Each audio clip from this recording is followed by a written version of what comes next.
இவ்வளோ தூய்மையா ஒவ்வொரு படிக்கட்டையும் வாய்ப்பாடு எழுதி போட்டிருக்காங்க, தமிழங்க எழுதி போட்டிருக்காங்க, வாசகங்கள் எழுதி போட்டிருக்காங்க. இடதுபுறம் வந்து ஒரு வரைபடம் இருந்துச்சு. இதெல்லாம் நான் தலைமை ஆட்சியர் ஆகும்போது இதெல்லாம் கடைபிடிக்கணும்னு ஒரு மனசு சொல்லுது. இந்த மாதிரி பள்ளிகள் வந்து கற்றுக்கிட்டு போகலாம். மேடம் என்ன நினைக்கிறாங்கன்னா, நான் ஏதோ கற்றுக் கொடுக்க வந்தேன்னு நினைக்கிறாங்க. நான் ஒவ்வொன்றா கற்றுக்கிட்டு ஒரு ஸ்கூலாக போகும்போது அந்த அடிப்படையில் அருமையான தமிழ் கூடல் நிகழ்ச்சிக்கு என்னை வேண்டி விரும்பி அழைத்திருக்கிறேன் உங்கள் அன்பிற்கு இனிய என்னுடைய அன்பு தோழி தலைமையாசிரியர் அவர்களுக்கும், அவங்க தமிழாசிரியர் ஆங்கிலாசிரியர் தான் எனக்கு வரைக்கும் வந்துடும். வாயை திறந்தாங்கன்னா குற்றாலாவதி மாதிரி திருக்குறள் வருது. இன்னைக்கு புதுசாக நன்னூலை சொல்லியிருக்கிறாங்க. எனக்கெல்லாம் ஒரு 50 திருக்குறளுக்கு மேலே தெரியாது. 50 கேட்டோம்னா யோசிச்சு தான் சொல்லுவேன். ஆனால் அவங்க ஸ்பான்டேனியஸ்ன்னு இங்கிலீஷில் சொல்லுவாங்க. தொடர்ச்சியாக மடை திறந்த வெள்ளம் கூட கொட்டுறாங்க. அருமையான ஆசிரியர் கிடைச்சிருக்காங்க. நிகழ்ச்சி தொகுப்பு அவங்க தான் எல்லா நிகழ்ச்சியும் வழங்குவாங்க நினைக்கிறேன். அப்புறம் அங்கே ஒரு 5-6 ஆசிரியர் பெருமக்கள் உட்காந்துருக்காங்க. அவங்களுக்கெல்லாம் முதல்ல வாழ்த்துக்கள் சொல்கிறோம். ஏன் அப்படின்னா இப்போ நிறைய பள்ளிக்கூடத்தில் எல்லா ஆசிரியர்களுக்கும் காய்ச்சல் வந்துருச்சு. ஏன் அடுத்த மாதம் காலாண்டு, அடுத்த மாதம் காலாண்டு, அடுத்த மாதம் காலாண்டுன்னு எல்லாருக்கும் என்ன வந்துருச்சு? 10வது ஆசிரியர்களுக்கு மலேரியா காய்ச்சல் வந்துருக்கும்.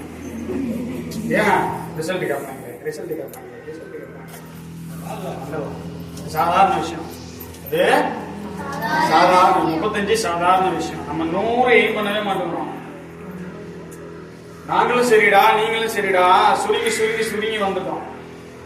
ஆசிரியரும் சரி, மாணவர்களும் சரி, 100ல இருந்து குறைஞ்சு குறைஞ்சு குறைஞ்சு குறைஞ்சு இப்ப எங்க வந்து நிக்கிறோம்? 35ல நிக்கிறோம். 100ல நிக்கிறோம். நட்சத்திரத்துக்கு நான் கல்லறியணும்னா என்ன பண்ணணும்? நான் வானத்துக்கு கல்லறினா தான் நட்சத்திரத்தில் போகணும். என்னுடைய லட்சியம் உயர்ந்ததா இருந்தாதான் 100 மார்க் எய்ம் பண்ணா 80-90 கிடைக்கும். நான் 35க்கு ஒண்ணு 35 கிடைக்காது. அதுக்கு தான் பேச கூப்பிட்டுருக்காங்க. எங்க மனசெல்லாம் சுருங்கிருச்சு. அப்பப்ப எங்களுக்கு ஒரு அவநம்பிக்கை வந்துருது. நீலாம் வந்து பேசினா மாணவர்களும் நாங்களும் எங்களுக்கு ஒரு புத்துணர்ச்சியா, ஒரு உற்சாகமா, ஒரு தன்னம்பிக்கை கிடைக்கும். எங்களுடைய மனசுல இருக்கிற பாகங்கள்லாம் உடைஞ்சு, எங்களுடைய சிந்தனை தடையெல்லாம் உடைஞ்சு அது ஒளிபெறும் அப்படிங்கிறதுக்காக தான் என்னை அழைத்திருக்காங்க. அப்படி அரசாங்கம் ஒரு அற்புதமான ஏற்பாடு பண்ணி உண்மையிலே நீங்கெல்லாம் கொடுத்து வச்சவங்க. ஏன் அவ்வளோ செய்த அரசாங்கம் உங்களுக்குடா. நான் தமிழக அரசு ஐயம், தமிழக முதல்வர் ஐயா அவர்களையும், தமிழக பள்ளிக்கல்வித்துறை அமைச்சர் யாருக்குங்க? மாண்புமிகு இல்ல பள்ளிக்கல்வித்துறை அமைச்சர் அன்பில் மாண்புமிகு அன்பில் மகேஷ் பொய்யாமொழி அவர்களுக்கெல்லாம் நம்ம உள்ளபடியே நன்றி சொல்லுவோம்.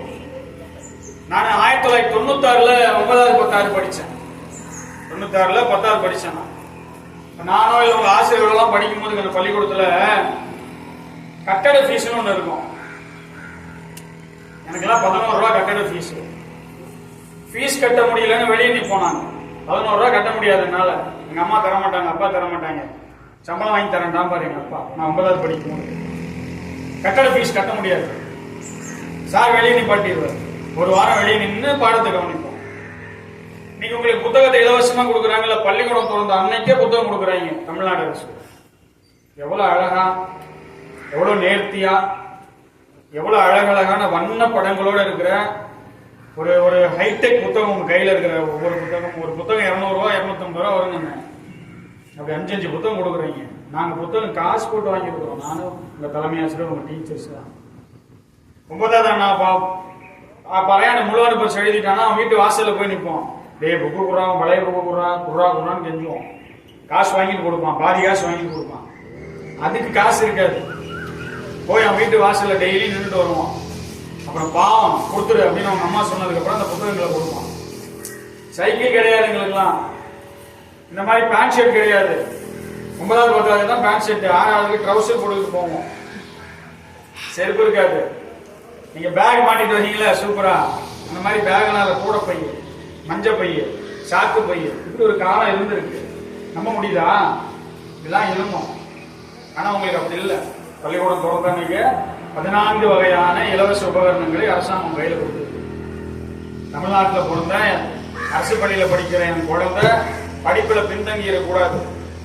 ஒரு தனியார் பள்ளி மாணவனோட ஒரு படி மேலதான் இருக்கணும். என்ன அரசு பள்ளி வறுமையின் அடையாளம் அல்ல, அது பெருமையின் அடையாளம் போற இடங்கள் எல்லாம் சொல்றாருல கல்வி அமைச்சர். அப்படி பெருமையின் அடையாளமாக அரசு பள்ளியை மாற்றணும். இந்த மாணவர்கள் வந்து மிகப்பெரிய உயரத்தை சிகரத்தை தொடர்ந்துக்கிறதுக்காக தமிழக அரசு பல கோடி செலவு பண்ணுறாங்க. என்எம்எம்எஸ்ன்னு ஒரு பரீட்சை இருக்கு 8வது பசங்களுக்கு. நான் முதல் பாடம் எடுக்கணும்னு ஆசைப்பட்டேன் எங்க ஸ்கூல்ல 2022-23 ஆசைப்பட்டேன். எனக்கு எப்படி அந்த பரீட்சையில எப்படி பரீட்சைக்கு பசங்களை தயார் பண்ணணும், அதுக்கான பாடக்குறிப்புகள் எங்க கிடைக்கும் ஒண்ணுமே தெரியாது. உங்க தலைமை ஆசிரியருக்கு தான் நான் ஃபோன் பண்ணேன். டீச்சர் இந்த மாதிரி இந்த ஆண்டு என்எம்எம்எஸ் நான் எடுக்கலாம்னு இருக்கேன் சார். நீங்க தமிழ் வாத்தியாரே, நீங்க எப்படி கணக்கு நடத்துவீங்க, அறிவியல் நடத்துவீங்க, சமூக அறிவியல் நடத்துவீங்கன்னு கேட்டாங்க.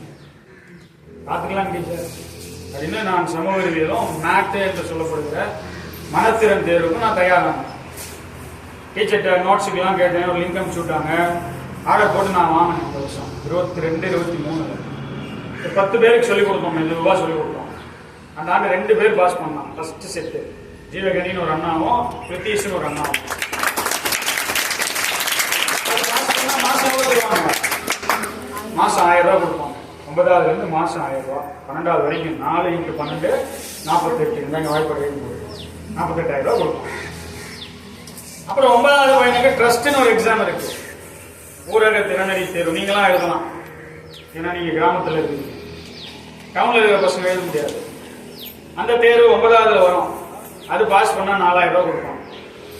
அதுக்கப்புறம் 2 வருஷத்துக்கு முன்னாடி அரசாங்கம் முதலமைச்சர் திறனறி தேர்வுன்னு 10வது மாணவர்களுக்கு அறிமுகப்படுத்திடுவாங்க.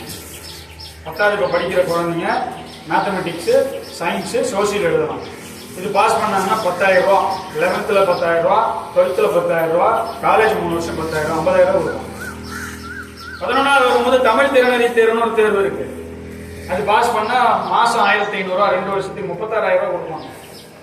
11வது ஒரு முதலமைச்சர் திறனறி தேர்வு வரும். அது பாஸ் பண்ணா 20,000 ரூபாய் கொடுப்பாங்க. 50, 20, 48, 4,000, 36,000 சேர்த்து ஒரு 1,50,000 ரூபாய் சம்பாதிச்சிடலாம். உழைச்சனா, சரியா உழைச்சனா, திட்டமிட்டு உழைச்சனா, என்ன கேள்விகள் எப்படி கேட்பாங்கன்னு தெரிஞ்சுக்கிட்டு உழைச்சனா, நீ 12வது முடிச்சு காலேஜ் போகும்போது கையில் எவ்வளவு இருக்கும்? கிட்டத்தட்ட 1,00,000 ரூபாய். இது இல்லாம தமிழ் வளர்ச்சித்துறை வந்து வருஷத்துக்கு 7 போட்டி நடத்துறாங்க.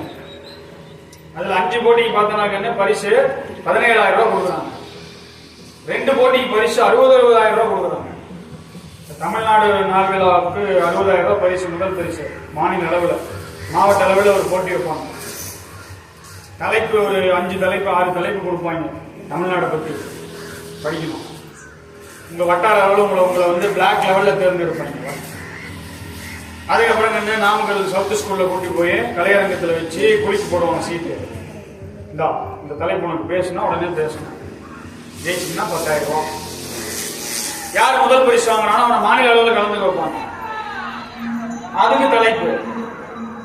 அதுல பேசி ஜெயிச்சிங்கன்னா முதல் பரிசு 50,000 ரூபாய். 11 ரூபாய்க்கு நான் வெளியே நின்றுக்கிறேன்னா கட்டட ஃபீஸ் கட்ட முடியலன்னு 1996-97 10 ரூபாய் 11 rupees 10 ரூபா பாக்கெட் மணி கொடுத்தா இன்னைக்கு ஏறாருன்னு பார்க்கலாம். நம்மளால என்ன 10 ரூபா கொடுக்குற? எங்க வீட்டுல ஒரு வாண்டு இருக்கிறா, 6th படிக்கிறா. ஸ்நாக்ஸ் வாங்க 10 ரூபா கொடுத்தா நீயே வச்சுக்கோங்க. ஓ நீயும் 10 ரூபாய் போப்பா அப்படின்னு போயிடுவான். ஏன் 10 ரூபாய்க்கு பப்ஸ் கூட நீ வாங்கி சாப்பிட்டு எக் பப்ஸ் 5 ரூபா. 11 ரூபாய்க்கு நான் வெளியே நின்று இருக்கிறேன். இன்னைக்கு அரசாங்கம் என்ன பண்ணுது? 50,000 ரூபாய் பரிசு கொடுக்குது.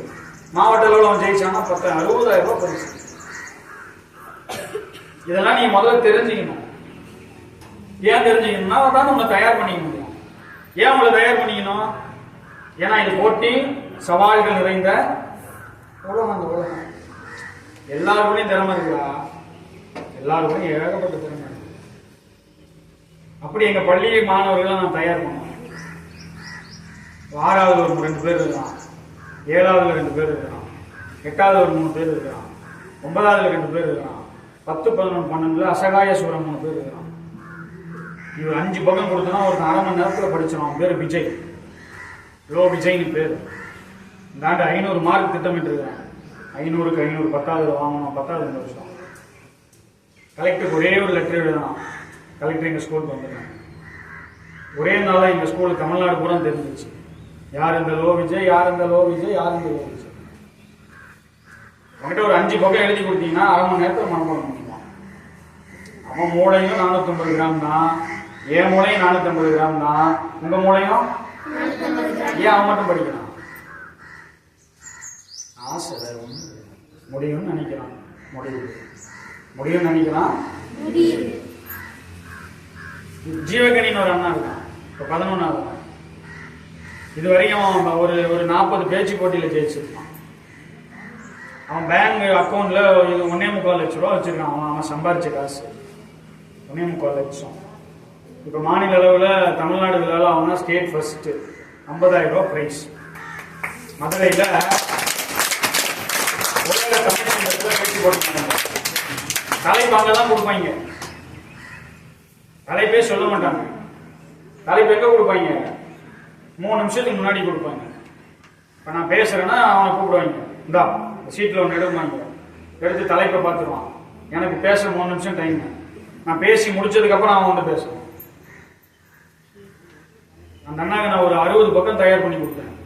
60 பக்கம் தமிழ்நாடு பற்றி, தமிழ் அறிஞர்களை பற்றி ஒரு 60 பக்கம் தயார் பண்ணி கொடுத்தேன். 60 பக்கத்தை 10 நாள் படிச்சுட்டான்.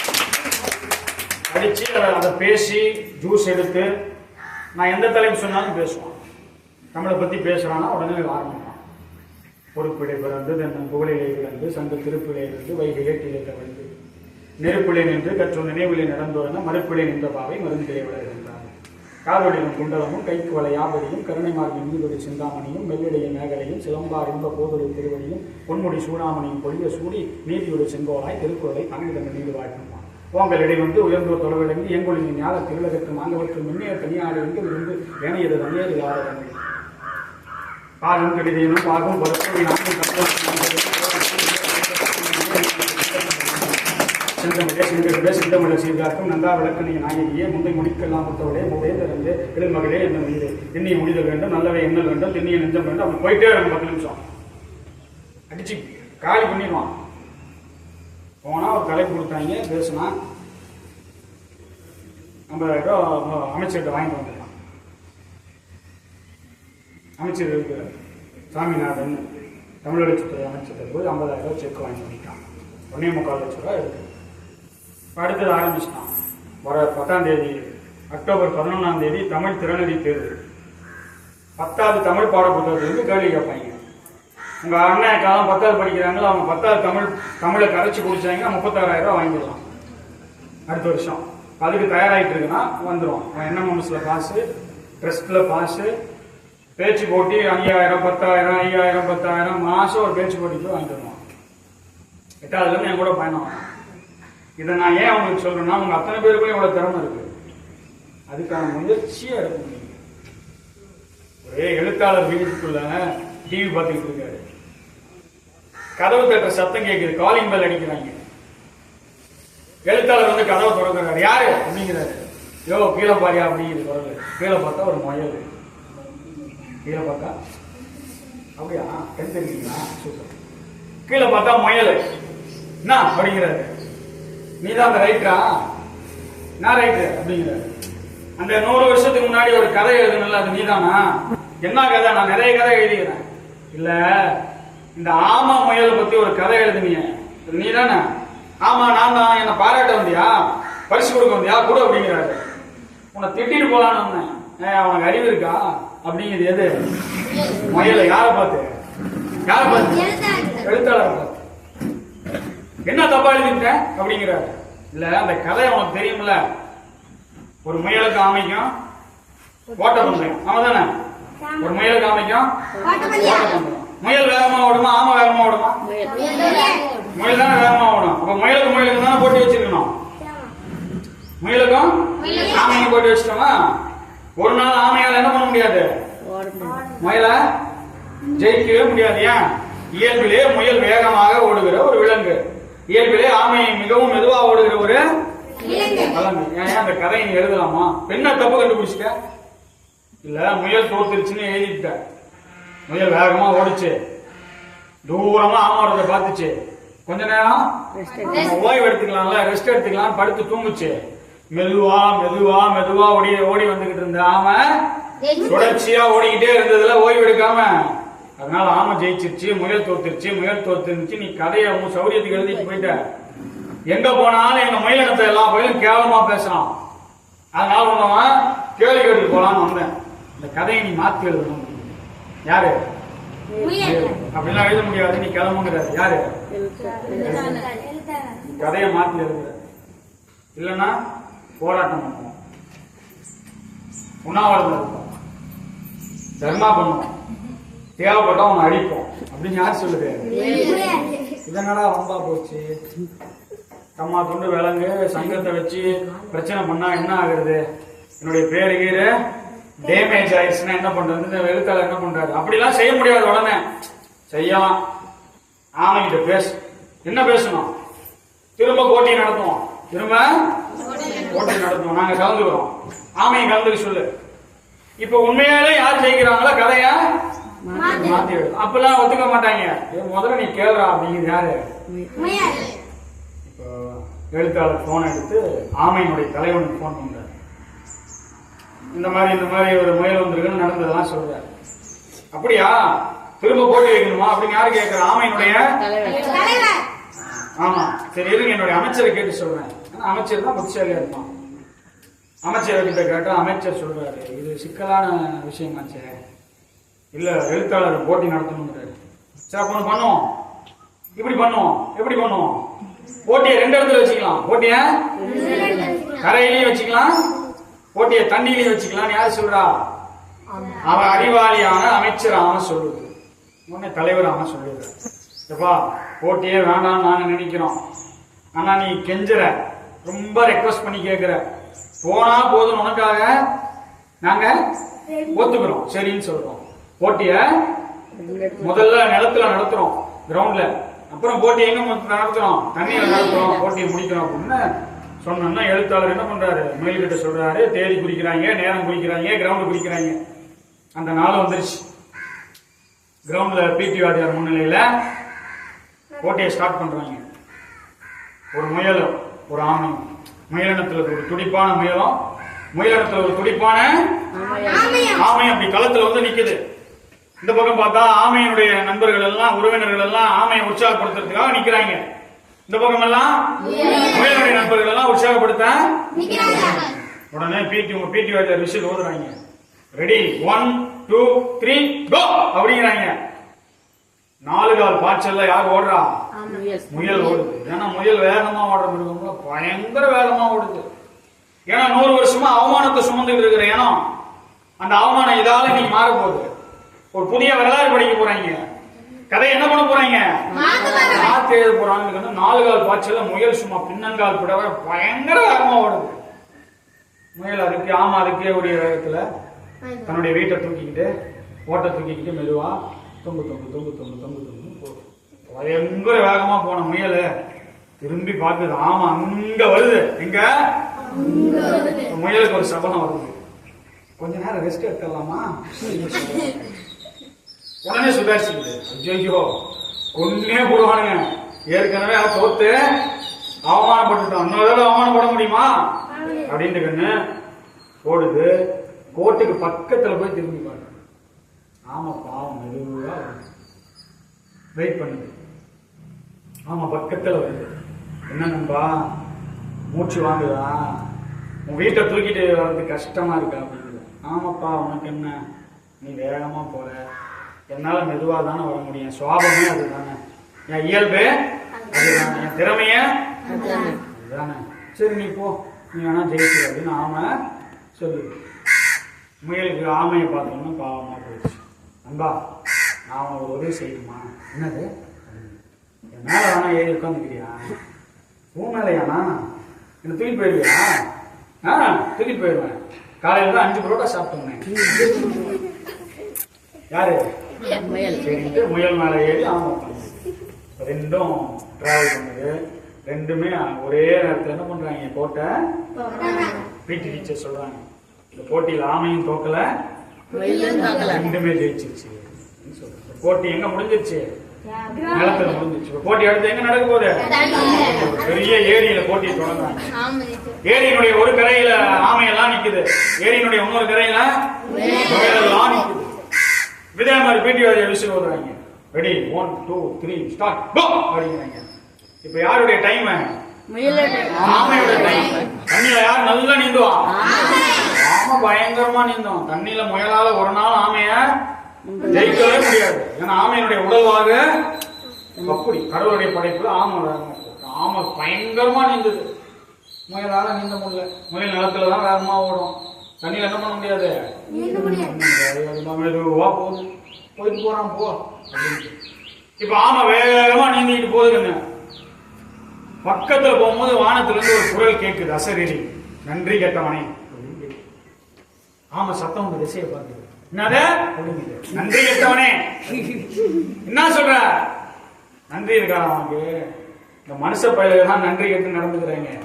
செஞ்ச உதவிய மறந்துடுறாங்க. நீ மறக்கலாமா?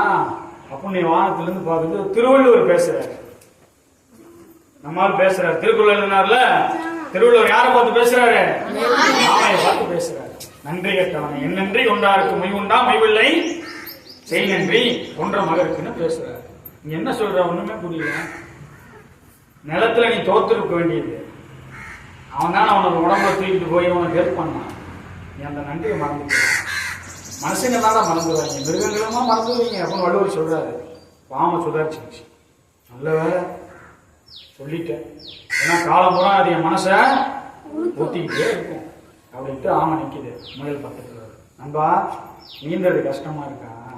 ஆமாப்பா, உடம்புலாம் நனைஞ்சிருச்சு, வேற வெயிட் அதிகமாயிட்டேன். சரி என் மேல ஏறிக்கிறியா? அப்படியா? என் மேல உட்காந்துக்கிட்டா கூட்டு போயிருக்கா? கூட்டு போயிருவேன். முடியுமா உன்னால? ஏய் நான் 10 புரோட்டா சாப்பிட்டுருக்கேன். முயலாவது 5 புரோட்டா தான், ஆமா 10 புரோட்டா சாப்பிட்டுருக்கேன். அப்படியா? ஆமா மேல முயல் பாம நீந்திட்டு போய் 2 பேரும் ஒரே நேரத்துல இந்த போட்டியில ஆமையும் தோக்கல, ஆமையும் ஜெயிச்சிருச்சு, ஜெயிச்சிருச்சு அப்படின்னு இந்த கதையை எழுத்தாளர் எஸ் ராமகிருஷ்ணன் அவர்கள் முடிப்பார். ரொம்ப அருமையான கதை, ரொம்ப அழகான கதை. ஒவ்வொருத்தருக்கும் ஒரு இயல்பு இருக்கு, ஒவ்வொருத்தருக்கும் ஒரு இயல்பு இருக்கு. நல்லா படிக்கிறவங்க சீக்கிரமா போய் கொண்டு தொட்டுருவான். ஆமா மாதிரி மெதுவா படிக்கிறவங்கிட்ட முயற்சியும் விடாமுயற்சியும் தன்னம்பிக்கையும் நல்ல சிந்தனையும் நம்மளால முடியுங்கிற விரிந்த பரந்த சிந்தனை இருந்தா என்ன இருக்குன்னு முயலும் ஜெயிக்கும், ஆமையும் ஜெயிக்கும், ஃபர்ஸ்ட் ரேங்க் எடுக்கிறவனும் ஜெயிப்பான், கடைசி ரேங்க் எடுக்கிறவனும் ஜெயிப்பாங்கிறதா இந்த கதை மூலமா நாம் தெரிந்து கொள்ள வேண்டியது. ஒரு சிற்பி ஒரு சிலை செய்யணும்னு ஆசைப்படுறான். ஒரு பெரிய பாறையை பார்க்கறான். இந்த பாறையில ஒரு சிற்பத்தை செஞ்சலாம் அப்படின்னு கையில உளியையும் சுத்தியில எடுத்துக்கிட்டு என்ன பண்றான்? தட்டுறான், அடிக்கிறான். ஒரு அடியில ஒரு பாறை உடஞ்சு கீழே விழுந்துருது. என்ன நீ அடிதாங்க மாட்டுக்கிற அப்படின்னு என்ன பண்றான்? அடுத்த பகுதியை அடிக்கிறான். அதுல சில பகுதியில் அடிதாங்க முடியாம கீழே விழுந்துருது. அடுத்த சில பகுதி அடிக்கிறாங்கன்னா அது அடியை தாங்கிக்குது, அடிச்சுக்கிட்டே இருக்கிறான். ஒளியில சின்ன சின்னதா அடிச்சுக்கிட்டே இருக்கிறான். வலியை தாங்கிக்குது, துக்கத்தை தாங்கிக்குது, அவன் கொடுக்குற எல்லா கஷ்டத்தையும் தாங்கிக்குது. கடைசியில அடிதாங்க வலிதாங்க துன்பத்தை தாங்கின அந்த பாறை என்னவாக ஆகுது? ஒரு அழகான ஜொலி ஜொலிக்கிற பிரகாசம் வீசுகிற நம் கண்ணை கவருகிற ஒரு சிற்பமா ஒரு சிலையா மாறுது. சரி இதை சிலையாக்கிட்டான்ல, ஒரு அடிக்கே தாங்கல, கீழே விழுந்துச்சுன்னா அந்த கல்லை, இந்த கல்லை என்ன பண்ணலாம்னு யோசிக்கிறான். சரி இந்த கல்லை படிக்கட்டா வச்சுக்கலாம் அப்படின்னு அந்த கல்லை என்ன பண்றாங்கன்னு படிக்கட்டா மாத்துறான். சிலையை கொண்டு போய் சண்டையில வைக்கிறான். வாங்கிட்டு போய் கோயில வச்சு வணங்குறாங்க, கும்பிடுறாங்க, அபிஷேகம் பண்றாங்க, ஆராதிக்கிறாங்க, மதிக்கிறாங்க.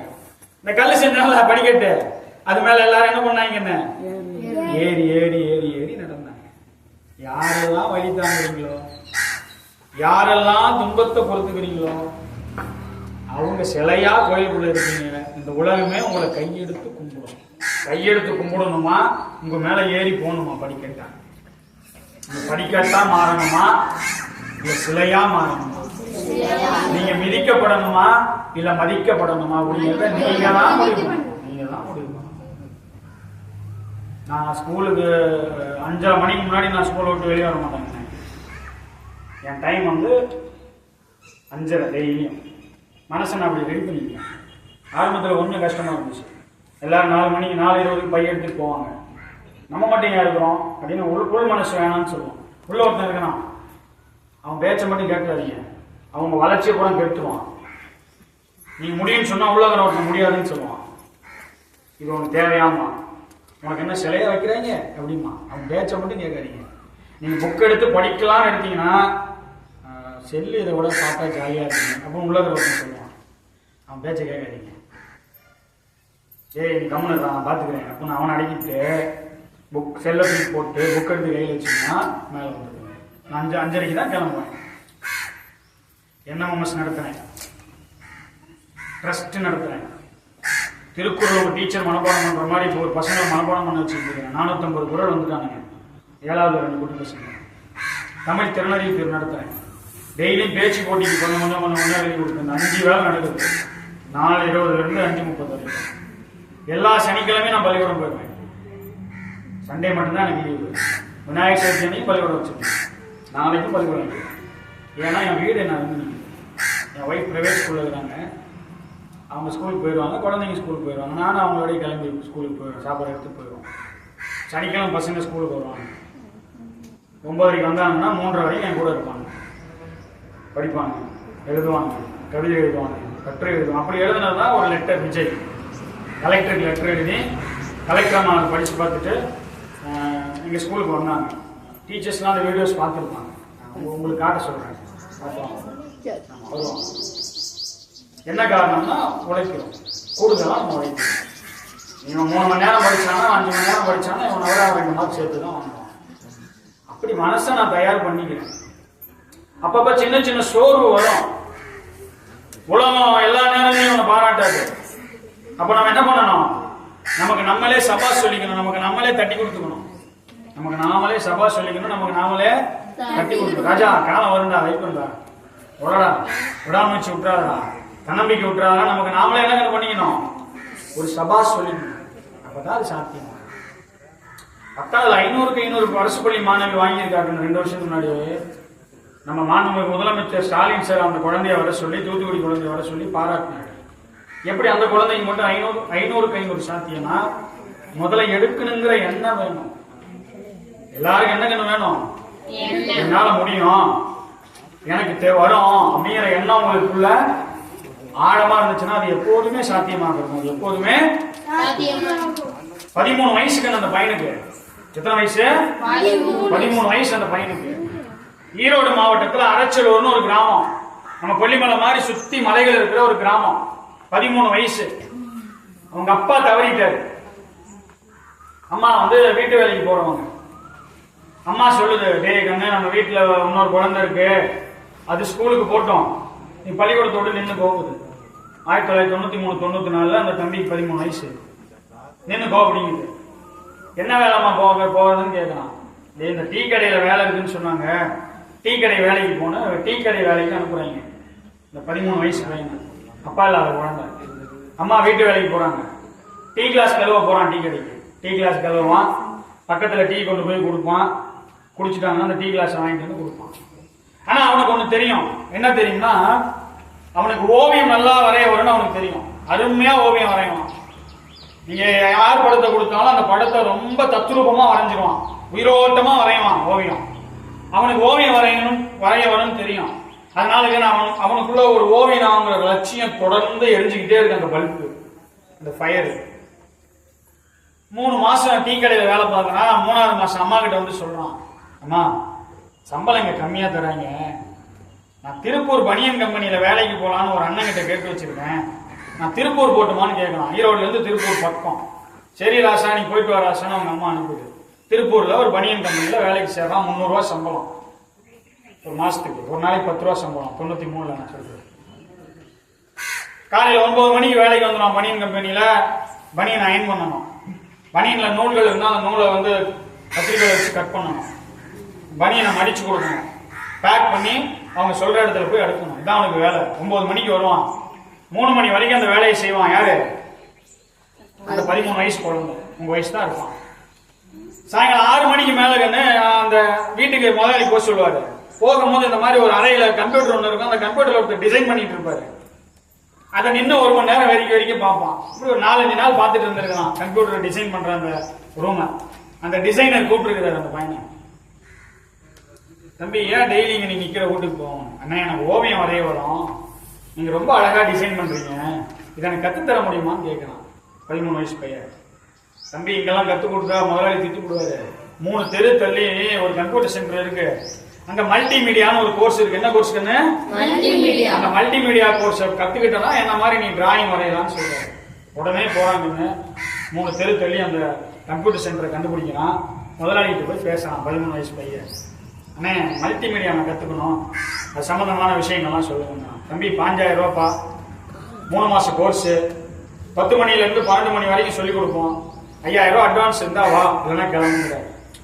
அடுத்த நாள் நேரா தன்னுடைய மணியன் கம்பெனி முதலாளிகிட்ட போய் பேசலாம். 13 வயசு பையன், பாரு 13 வயசுடா, ஏன்னா கனவு அவனை துறக்குது, பெரிய ஓவியர் ஆகணும்னு ஆசைப்படுறான், கம்ப்யூட்டர்ல டிசைனிங் கத்துக்கணும்னு ஆசைப்படுறான். போய் முதலாளிகிட்ட சொல்றான், முதலாளி எனக்கு ஒரு 5000 ரூபாய் அட்வான்ஸ் கொடுங்க முதலாளி, டெய்லி 10 மணில இருந்து 12 மணி வரைக்கும் எனக்கு பர்மிஷன் கொடுங்க, நான் ஒரு கம்ப்யூட்டர் கோர்ஸ் கத்துக்கிறேன். நான் முதலாளி அவனை யாருங்க பாக்குறாரு, வந்து 10 நாள் கூட ஆகல, 5000 ரூபாய் கடன் கேட்கலாம்.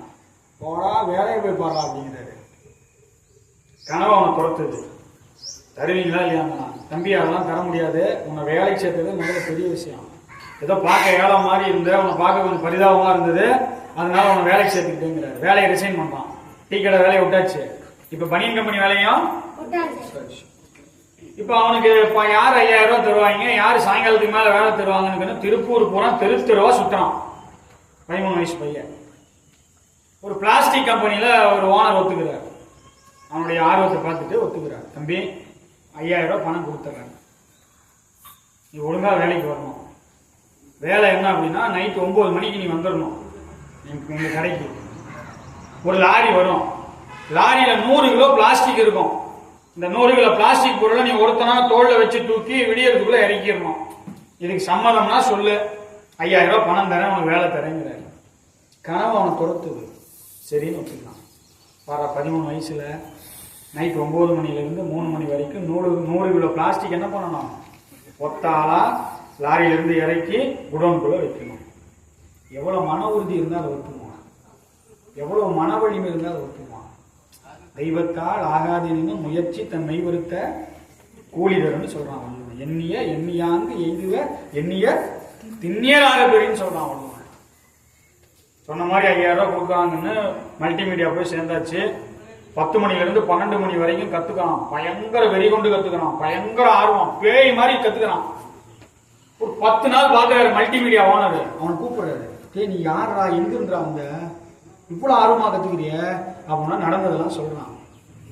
சரிடா, 3 மாசம் தான் கத்து கொடுப்போம், உனக்காக 6 மாசம் நான் கத்துத்தரேன், அதே 5000 ரூபாய் கொடுத்தா போதும்.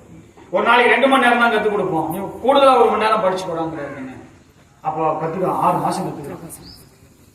காலையில போய் கத்துக்குவான், மதியானம் சாப்பிட்டு படுத்துருவான். நைட்டு 9 மணிக்கு போனானா 3 மணி வரைக்கும் என்ன பண்ணணும், மூட்டை தூக்கணும். ஏன், ஓவியர் ஆகணுங்கிற கனவு, குறிக்கோள், கோல் அவனை துரத்துது.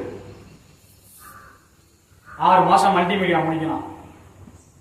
பேப்பர்ல ஒரு அரசாங்க பள்ளிக்கூடத்துல தற்காலிகமா ஒரு ஓவியர் வேணும், சம்பளம் 500 ரூபா அப்படின்னு ஒரு விளம்பரம் பார்க்கலாம். அதுக்கு அப்ளை பண்றான், வேலை கிடைச்சிருக்கு. பிளாஸ்டிக் கம்பெனில தொழிலாளி இப்ப என்ன ஆயிட்டான், ஓவியர் ஆயிட்டான். அவனுக்கு பிடிச்ச வேலை, ஒரு பள்ளிக்கூடத்துல 500 ரூபாய் சம்பளம். நான் சொல்றது 1993-94 போய் பிளாஸ்டிக் முதலாளிகிட்ட சொல்றான், ஐயா என்ன மன்னிச்சிருங்க, எனக்கு ஒரு பள்ளிக்கூடத்துல வேலை கிடைச்சிருக்கு, நான் போயாகணும். உங்களை நான் உசுறுகிற வரைக்கும் மறக்கவே மாட்டேன். என் வாழ்நாள்ல நீங்க எவ்வளவோ உதவி எனக்கு செஞ்சிருக்கிறீங்க, அந்த நன்றியை நான் சாகிற வரைக்கும் மறக்க மாட்டேங்கயா அப்படின்னு சொல்லிட்டு அந்த வேலையை விட்டுட்டு ஒரு பள்ளிக்கூடத்துல ஓவிய ஆசிரியரா போய் வேலைக்கு சேர்ந்தான். திங்கக்கிழமை, செவ்வாய்க்கிழமை, புதன்கிழமை, வேலைக்கிழமை, வெள்ளிக்கிழமை, சனிக்கிழமை, ஞாயிற்றுக்கிழமை, தீபாவளி, பொங்கல், எந்த லீவும் இல்லை அவனுக்கு. பசங்களுக்கு ஓவியம் சொல்லி கொடுத்துனே இருக்கிறான். 15-16 வயசு அவனுக்கு.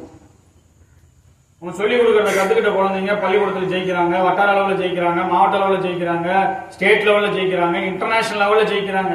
தமிழ்நாடு பூரா அவன் ஓவியம் பேசப்படுது. அந்த தலைமை ஆசிரியர், என்னடா 500 ரூபாய் சம்பளம் வாங்கிட்டு இவ்வளோ வேலை செய்யறாங்க, அல்லும் பகலும் செய்யறாங்க. இதுதான் அர்ப்பணிப்பு. நாங்க சொல்லுவோம்டா பாரு, அடுத்த வாரம் என்ன வருது, டீச்சர்ஸ் டே வருது இல்ல, செப்டம்பர் 5ஆம் தேதி டாக்டர் ராதாகிருஷ்ணனுடைய பிறந்த நாள என்னவா கொண்டாடுறோம், ஆசிரியர் தினமா கொண்டாடுறோம்ல. அந்த ராதாகிருஷ்ணன் சொல்றாரு, என்ன சொல்றாரு, ஆசிரியர் பணி அறப்பணி, அதற்கே உன்னை அர்ப்பணிங்கிற, டெடிகேஷன் என்று ஆங்கிலத்திலே சொல்றாரு. அர்ப்பணிப்பு, நேரங்காலம் பார்க்காம வேலை செய்யறது, அதுக்கு பேர் தான் அர்ப்பணிப்பு. அப்படி அர்ப்பணிக்கலாம் குழந்தைங்களுக்காக, ஓவியத்துக்காக அர்ப்பணிக்கலாம். சம்பளம் எவ்வளோ, வெறும் 500 ரூபாய். 500 ரூபாய்க்கு அவ்வளவு வேலை செய்யறாங்க. தலைமை ஆசிரியர் பார்த்து வியந்து போய் என்ன பண்றாருன்னா, நம்ம பசங்க ஓவியத்துல இவ்வளவு நல்லா இருக்காங்க, சென்னையில இருக்கிற ஓவியரை வர சொல்லி ஒரு 7 நாள் இந்த பசங்களுக்கு ட்ரைனிங் கொடுத்தா என்ன அப்படின்ட்டு சென்னையில அரசாங்கமே ஓவிய கல்லூரி நடத்துது. அதுக்கு பேர் அரசு கவின் கலை கல்லூரி. தமிழ்நாட்டில் அப்படி 2 ஓவிய கல்லூரிகள் இருக்கு. ஒன்னு எங்க இருக்கு, சென்னையில இருக்கு. இன்னொன்னு எங்க இருக்கு, கும்பகோணத்துல இருக்கு. +2 முடிச்சுட்டு நீங்க என்ட்ரன்ஸ் எழுதினீங்கன்னா ஓவிய காலேஜ்ல போய் சேரலாம். நல்ல ஓவியம் வரைஞ்சீங்கன்னா போதும், ஒரு ஓவியத்துக்கு 50,000 ரூபாய் வாங்கலாம். போன வாரம் 2 ஓவியம் வரைஞ்சு கேட்டேன் என் ஃப்ரெண்டு கிட்ட, மகேந்திரன் சொல்லி கீரம்பூர்ல இருக்கிறார் தம்பி, செம்ம ஓவியர். 50-60 பிரைஸ் வாங்கிட்டு வந்தார் இந்த 2 வருஷத்துல அவங்க பசங்களுக்கு ஸ்டேட் லெவலில். ஒரு ஓவியத்துக்கு 5,000 ரூபாய் வாங்குது, அரை மணி நேரத்தில் வரைஞ்சுது. ஒரு நாளைக்கு 10 ஓவியம் வரைஞ்சா போதும், 50,000 ரூபாய் ஆச்சு. இந்த வேலைக்கு வரைஞ்ச வேணாம், 30 நாள் 20 நாள் ஓவியம் வரைஞ்சா போதுங்க, 10 லட்ச ரூபாய் சம்பாதிக்கலாம். அப்படி இந்த வாத்தியார் என்ன பண்றாருன்னா, தலைமை ஆசிரியர் சென்னையில இருந்து ஓவிய கல்லூரியில இருந்து ஒரு ஓவியர் வர சொல்லி 7 நாள் பயிற்சி கொடுக்குறாங்கன்னு இந்த பையன் இருக்கனால ஓவியர் அவன் அவரோட பேசுறான், ஓவியங்கள் குறித்து நுட்பமா பேசுறான். தமிழ்நாட்டில் இருக்கிற மிக சிறந்த ஓவியர்கள், இந்தியாவில் இருக்கிற மிக சிறந்த ஓவியர்கள், உலகத்தில் இருக்கிற மிக சிறந்த ஓவியர்களை எல்லாம் பத்தி பேசலாம். அவருக்கு ஆச்சரியமா இருக்கு, என்னடா இந்த சின்ன வயசுல இவ்வளவு விஷயங்கள் தெரிஞ்சு வச்சுக்கிற, நீ வரைஞ்ச ஓவியங்கள்லாம் கூட அப்படிங்கிறாரு. வாங்கி பார்த்தாக்கன்னு அது வித்தியாசமா இருக்கு, புதுமையா இருக்கு, நிறைய கற்பனைகள் இருக்கு. தம்பி நீங்க இருக்க வேண்டிய ஆளே இல்ல, என் கூட சென்னைக்கு வாங்குறாரு பாரு. டீ கடை வேலையை விட்டான், லட்சியம் தொடர்ந்துச்சு. பனியன் கம்பெனி வேலையை விட்டான், லட்சியம் தொடர்ந்துச்சு. பிளாஸ்டிக் கம்பெனி வேலையை விட்டான், லட்சியம். வாதியார் வேலையும் விட்டுட்டான், லட்சியம் எங்க போயாச்சு. சென்னையில 3 மாசம் எல்லா பத்திரிகை கம்பெனி ஏறி ஏறி இறங்கினான். நான் நல்லா ஓவியம் வரைவேன் பாருங்க, நான் வரைஞ்ச ஓவியங்கள்லாம் இதே, எனக்கு வேலை கொடுங்க வேலை கொடுங்க. 3 மாசமா எந்த வேலையுமே கிடைக்கல. மனசு தளரல, விடாமுயற்சி, நம்பிக்கை. ஒரு நாள் இல்ல ஒரு நாள் கடவுள் கதவை திறப்பாடுறாங்க. இயேசு சொல்றாரு என்ன பைபிள்ல, தட்டுங்கள் திறக்கப்படும் சொல்றாரு. இயேசு என்ன சொல்றாரு, தட்டுங்கள் திறக்கப்படும். சிலருக்கு 1 தடவை தட்டினா திறக்கும், சிலருக்கு 10 தடவை தட்டினா திறக்கும், சிலருக்கு 100 தடவை தட்டினாதான் திறக்கும். ஆனா நம்ம திறக்கிற வரைக்கும் என்ன பண்ணணும், தட்டிக்கிட்டே இருக்கணும். 3 மாசம் கழிச்சுங்கன்னு ஒரு பத்திரிகையில வேலை கொடுத்துருக்காங்க. தம்பிங்க பாரு, டெய்லி நீ வரணும், காலையில 10 மணிக்கு ஒரு 6 ஓவியம் மட்டும் வரைஞ்சு கொடுத்துடணும், உனக்கு சம்பளம் 1000 ரூபான்னு சொல்றாங்க. எப்போ 95ல 500 ரூபாய் சம்பளம். இப்ப என்ன ஆகுது அவனுக்கு, இப்ப அவனுக்கு பிடிச்ச வேலையா போகுது. ஓவியமா வரைஞ்சு தள்ளுறான், வித்தியாசமா வரையறான், உயிரோட்டமா வரையறான். அவன் ஓவியம் வரைஞ்சா கண்ணுல அப்படி ஒத்திக்கலாம் போல ஓவியம் வரையறான். கொஞ்சம் கொஞ்சமா 1 பத்திரிக்கை 2 பத்திரிக்கை 3 பத்திரிக்கை 4 பத்திரிக்கைன்னு சென்னையில இருக்கிற எல்லா பத்திரிகைகளும் அவன் வரைய கூப்பிடுது. வேலை வேணும்னு ஏறி ஏறி இறங்கினாலும் என்ன, இப்ப வேலை நிறைய வருது, வேண்டான்னு சொல்றான். ஏங்க போதுங்க, இதுக்கு மேல தாங்காது. ஒரு நாளைக்கு ஏற்கனவே 15 மணி நேரம் வரைகிறேன், தூங்க வேணாமா, உசுரோடு இருக்க வேணாமா, போதும் அடுத்த மாசம் வரைஞ்சு தரேங்க. இப்படி வரைஞ்சிக்கிட்டே இருக்கிறாங்க. அதுக்கப்புறம் எங்க வரான்னா, கம்ப்யூட்டர்ல டிசைன் பண்றதுக்கு ஆரம்பிக்கிறான். கம்ப்யூட்டர்ல என்ன டிசைன் பண்றாங்கன்னா, புத்தகத்தினுடைய முன்னட்டையை டிசைன் பண்றான், புத்தகத்தினுடைய பின்னட்டையை டிசைன் பண்றான். ரேப்பர்னு சொல்லுவாங்க இங்கிலீஷ்ல, ரேப்பர் டிசைன் என்று சொல்லுவாங்க. இதை டிசைன் பண்ண இவன் பண்ற டிசைன் வித்தியாசமா இருக்கு, பிரம்மாண்டமா இருக்கு, வேற லெவல்ல இருக்கு. உங்களுக்கு புரியுற மாதிரி சொன்னா சும்மா கெத்தா இருக்கு, வரைஞ்சு தள்ளுறாங்க. அப்போ 2019ல தமிழ்நாடு அரசு என்ன பண்ணுதுன்னா, இந்த பசங்களுக்கு எல்லாம் பழைய புத்தகம் போதும், புதுசா புத்தகம் எழுதலாம். அப்படி புதுசா புத்தகம் எழுதுறதுக்கு ஆசிரியர்களை சென்னைக்கு வர சொல்லுங்க, புத்தகம் எழுத கூப்பிடுறாங்க 2019. அப்ப இந்த புத்தகத்தினுடைய முன்னட்டையும் பின்னட்டையும் வடிவமைக்க யாரை கூப்பிடலான்னு அன்னைக்கு உதயச்சந்திரன் IAS பொறுப்புல இருக்கிறார், செக்ரட்டரியா இருக்கிறார். அவர்கிட்ட ஒரு 10 பேருடைய பட்டியல் கொடுக்குறாங்க, ஓவியர்களுடைய பட்டியல். அதுல இவன் பேரு முதல் பேரா இருக்கு, இவன் பேரு அவர் வர சொல்றார், போன்ல பேசுறாரு அந்த ஓவியர்கிட்ட. எந்த ஓவியர் டீ கடை கிளாஸை விட்டானோ, எந்த ஓவியர் லட்சியத்துக்காக பனியன் கம்பெனி வேலையை விட்டானோ, எந்த ஓவியர் லட்சியத்துக்காக பிளாஸ்டிக் கம்பெனி வேலையை விட்டாரோ, எந்த ஓவியர் லட்சியத்துக்காக சென்னைக்கு போனாருன்னா அந்த ஓவியர்கிட்ட ஐஏஎஸ் அதிகாரி பேசுறாரா, எவ்வளவு வாழ்ந்து நான் பாரு. அப்ப விடாமுயற்சியும் உழைப்பும் தன்னம்பிக்கையும் இருந்தா, சிந்தனையும் கற்பனையும் இருந்தா, நம்ம கிட்ட ஒரு வித்தியாசமான திறமை இருந்தா இந்த உலகம் நம்ம என்ன பண்ணோம் கூடாது. நேரம் வரும்போது தப்புன்னு பிடிச்சிக்க உடம்பு கூடி மாதிரி உதயச்சந்திரன் சார் பேசி சென்னையில பாடநூல் கழகம் டிபிஐ இருக்கு, அங்க வாங்கன்னு சொல்றாரு. போனாங்க. 22 வயசு அப்போ போனாங்க. போய் அவர்கிட்ட என்ன சார் எது கூப்பிட்டீங்கன்னு கேட்டேன். இந்த மாதிரி நாங்கள் ரேப்பர் டிசைன் பண்ணணும், நீங்கள் ஒரு 100 ரேப்பர் டிசைன் பண்ணி காமிங்க சாம்பிள் அப்படிங்கிறாரு. ஒரு 100 ரேப்பர் டிசைன் பண்ணி கொடுக்கலாம். பார்த்தா பயங்கரமா இருக்கு, வித்தியாசமா இருக்கு. சரி எங்கடா இருந்தேன்னு கேட்கிறாரு. யாரு? ஐஏஎஸ் கேட்கிறாரு. அவங்க நீ எங்கடா இருந்த ஒண்ணுதா இவ்வளவு அருமையா வேலை செய்ய, நீ தான் தமிழ்நாட்டு பாடநூல் 1ஆம் புத்தகத்துல இருந்து 12வது புத்தகம் வரைக்கும் ரேப்பர் முன்னட்டையும் பின்னட்டையும் டிசைன் பண்ணணும். உன்னை அப்பாயின்மெண்ட் பண்ணிட்டோம். 2 வருஷம் நீ என் கூட இருக்கணும். உனக்கு 30 லட்ச ரூபாய் சம்பளம். 500 ரூபா 1000 ரூபா ஆச்சு. 2 வருஷம் ஒரு 4 மணி நேரம் 5 மணி நேரம் தான் தூங்கியிருப்பான் அந்த ஓவியர். 1வது புத்தகம் தமிழ், இங்கிலீஷ், மேக்ஸ், சயின்ஸ், சோசியல் முன்னட்ட பின்னட்ட அவன் டிசைன் பண்ணது.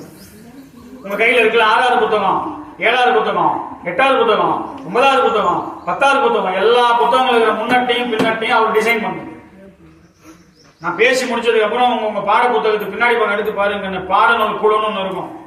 யாரெல்லாம் பாடம் எழுதியிருப்பாங்களோ அவங்க பேர் வரிசையா இருக்கும். அதுல பாருங்க அட்டை வடிவமைப்புன்னு ஒருத்தன் பேர் போட்டுருக்கோம். இங்கிலீஷ்ல ரேப்பர் டிசைன் ஒரு பேர் போடுற அந்த பேரை பாருங்க. உங்க எல்லாருடைய புத்தகத்திலயும் அவன் பேர் இருக்கு. ஒரு 1000 டிசைன் பண்ணியிருப்பான். 1வது இருந்து 12வது வரைக்கும் எல்லா சப்ஜெக்ட்ஸுமே. எல்லா சப்ஜெக்ட்ஸையும் டிசைன் பண்ணணும்னா எவ்வளவு ஞானம் வேணும், எவ்வளவு கற்பனை வேணும், எவ்வளவு உழைப்பு வேணும். அது அத்தனையும் அந்த ஓவியர் இருந்தது. அந்த ஓவியருடைய பெயர் கதிர் ஆறுமுகம். என்னன்னு பேரு? ஓவியம் முடிச்சாச்சு, புக்ல அவன் பேரெல்லாம் வந்தாச்சு. ஊரு உலகம் போனா அவனை பத்தி பேச ஆரம்பிச்சிருச்சு. எல்லாமே பேட்டி எடுக்கிறாங்க. நீங்க தான் வடிவமைச்சதா, அவ்வளவு அழகா இருக்கு, அவ்வளவு சூப்பரா இருக்கு, செம்மையா இருக்குது அப்படின்னு பேசுறாங்க. சம்பளத்தை வாங்குறான், பேமெண்ட். சென்னையில போய் ஒரு கார் கம்பெனியில கார் வாங்குறான். காரை வாங்கிட்டு தன்னுடைய சொந்த ஒரு அரைச்சலூருக்கு போனான். கார்ல தான் வடிவமைச்ச புத்தகங்கள்ல சில புத்தகங்கள் எடுத்து கார்ல பின்னாடி சீட்ல தூக்கி போட்டுக்கிட்டு, நல்ல பேண்ட் ஷர்ட் ஷூலாம் போட்டுக்கிட்டு, சென்டெல்லாம் அடிச்சுக்கிட்டு சொந்த ஊருக்கு போனான். டீ கிளாஸ் கிளவிக்கிட்டு இருந்தவன் ஊரை விட்டு வந்தவன் இப்ப கார்ல எங்க போறான்? சொந்த ஊர் கிராமத்துக்கு போறான். போய் வீட்டு முன்னாடி கார் நிக்குது, வீடு பூட்டிருக்கு. பக்கத்து வீட்டுல பெரியமாட்ட கேட்கறான், அம்மா எங்க பெரியமாங்கிறான். பாடாக்குன்னு எப்போ வந்தான்னு கேட்கறான். இப்பதான் பெரியமா வந்தேன். அம்மா எங்க? அம்மா பாத்திரம் தேய்க்க போயிருக்கு, அடுத்து தெருக்கு வந்துடும், வெயிட் பண்ணின்னு சொல்றான். வீட்டு திண்ணையில் உட்காந்துருக்கான். அம்மா வராங்க, பாத்திரம் தேய்ச்சிட்டு அம்மா 10 பாத்திரம் தேய்ச்சிட்டு வராங்க. கார் நிற்கிது. யாரோ துறையில வந்துருப்பாங்க போல இருக்குது நம்ம வீட்டுக்கு. யாரா இருக்கும் கொண்டு ஒடியாடுறாங்க. பார்த்தா மகன் அப்படி பேண்ட் ஷர்ட் போட்டு சூப்பராக உட்காந்துருக்கான். அம்மாவை பார்த்தோன்னே அம்மா காலை போட்டு கொண்டுறான். அம்மா கட்டி பிடிச்சிக்குது. ஏன்டா வரவே மாட்டியாடா, 4 வருஷம் ஆச்சு வீட்டுக்கு வந்து, ஏன்டா ராசா வரமாட்டேன்னு. அம்மா வேலைம்மா அப்படின்னு சொல்லிட்டு கார் கதவை திறந்து ஒரு 2 புத்தகத்தை எடுத்துட்டு வந்து அம்மா உட்கார வச்சு, அம்மா இந்த புத்தகத்துல முன்னட்டையும் பின்னட்டையும் நான் வடிவமைச்சது, உள்ள தொடர்ந்து பாரு என் பேர் இருக்குன்னு சொல்றான். ராசா எனக்கு தான் படிக்க தெரியாத, என் பேர் எங்க இருக்கு சொல்லு நான் பார்க்குறேன். அதுல அட்டை வடிவமைக்கிட்டு அவன் பேர் இருக்கு காட்டுறான். அம்மா அதை தடவி பார்க்குறான். அம்மாவுக்கு அவன் பேர் படிக்க தெரியாது. அம்மாவுக்கு புள்ள பேரை படிக்க தெரியாது. ஆனா அவன் புள்ள பேரை நீ உலகமே கதிர் ஆறுமுகம் புக்கில் படிச்சுன்னு இருக்குது. என்ன உடனே அம்மா அதை தொட்டு தடவி பார்த்துட்டு அவங்க அம்மாவுக்கு ஆனந்த இருக்காங்க. சொல்றாங்க, அவன் பார்த்து, கதிர நீ 3 மாசம் என் வயிற்றுல இருக்கும்போது நான் தொட்டு பார்ப்பேன், தடவி பார்ப்பேன். பையன் பிறக்குமா பொண்ணு பிறக்குமான்னு எனக்கு தெரியாது. ஆனா என் புள்ள ஊர் சொல்லும் பிள்ளையா பேர் சொல்லும் பிள்ளையா வரணும், இந்த உலகமே அவன் பேரை உச்சரிக்கணும்னு ஆசைப்பட்டேன்டாருன்னு. ஆனா அப்பா இறந்ததுக்கு அப்புறம் அந்த ஆசையில மண்ணு விழுந்துருச்சு. ஆனா நீங்க உழைச்சிக்க, சிகரெட்டோ பீடியோ சாராயமோ அந்த பக்கம்லாம் போகாம உன்னுடைய கவனத்தை எல்லாம் ஒண்ணுபடுத்தி இன்னைக்கு நீ சாதிச்சுக்கடா. நான் வயிற்றுல இருக்கும்போது நான் வயிற்றை தடவி பார்ப்போம்ல, அப்படி இருக்கிற அந்த புத்தகத்தை தடவி பார்க்கும்போது அப்படின்னு தன்னை எரியாமலே அம்மா கண்களில் இருந்த அந்த ஆனந்த கண்ணீரை பார்த்த அந்த சாதனையாளர்கள் யாரும் அல்ல, உங்கள் புத்தகத்தினுடைய பின்னட்டியில் இருக்கிற கதிர் ஆறுமுகம். ஒரு அப்பா இல்லாத கதிர் ஆறுமுகத்தால், வறுமையினுடைய கோரப்பிடியில் சிக்கிய கதிர் ஆறுமுகத்தால், லட்சியத்தை துரத்துகிற கதிர் ஆறுமுகத்தால், வேறு எதுவும் வேண்டாம், எந்த போதை பழக்கத்துக்கும் அடிமையாகாம உழைப்பை ஒன்றையே நம்பி உழைப்பே வேதம் என்று உழைப்பின் பின்னால் ஓடி ஓடி தன் வாழ்க்கையை அர்ப்பணித்த கதிர் ஆறுமுகத்தால் சாதிக்க முடியும் என்று சொன்னால் ஏன் உங்களால் சாதிக்க முடியாது என்பதுதான் என்னுடைய கேள்வியாக இருக்கு. எல்லாராலும் என்ன பண்ண முடியும்? எல்லாராலும் என்ன பண்ண முடியும்? நம்முடைய எண்ணங்கள்,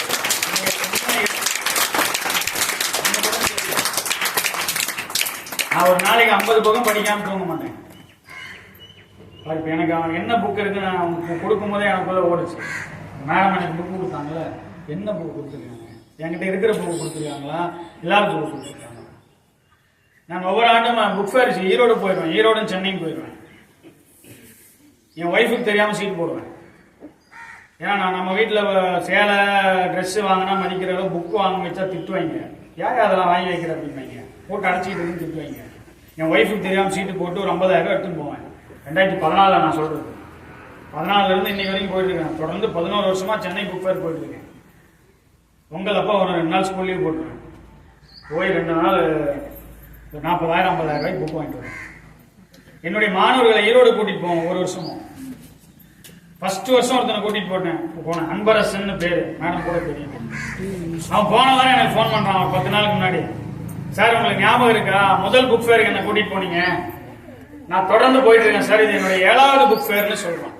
இதுதான் ஒரு ஆசைப்படைய வெற்றி, இதுதான் ஒரு ஆசைப்படைய வெற்றி. எனக்கு ஆசை என்ன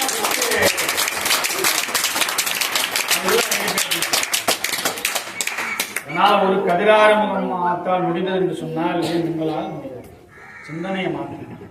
எங்கெல்லாம் உங்க கவனம் செதறி கிடக்குதோ அதெல்லாம் ஒருமுகப்படுத்துங்க. எதெல்லாம் வேண்டாமோ அதெல்லாம் தள்ளி வைங்க. வச்சிங்கன்னா ஒரு நாள் இல்லை ஒரு நாள் உங்களுடைய அம்மாவுடைய கண்களிலும் நாம் ஆனந்த கண்ணீரை நாம் பார்க்க முடியும். கடைசியாக ஒரு 2 பொன்மொழி மட்டும் சொல்றேன், பின்னாடி சொல்ல முடியுமா? சொல்லாமா? சொல்லாமா? சொல்லாமா? எல்லா அவமானங்களை தீர்த்து கட்டுவதற்கும், எல்லா அவமானங்களை தீர்த்து கட்டுவதற்கும், எல்லா எதிரிகளையும் தொலைத்து கட்டுவதற்கும், எல்லா அவமானங்களை தீர்த்து கட்டுவதற்கும், எல்லா எதிரிகளை தொலைத்து கட்டுவதற்கும் மனிதனுக்கு இருக்கிற யோக்கியமான நேர்மையான ஒரே ஆயுதம், யோக்கியமான நேர்மையான ஒரே ஆயுதம் கல்வி. சொல்லுங்க, ஒரே ஆயுதம், ஒரே ஆயுதம். கற்போம், கற்பிப்போம். நன்றி, வணக்கம்.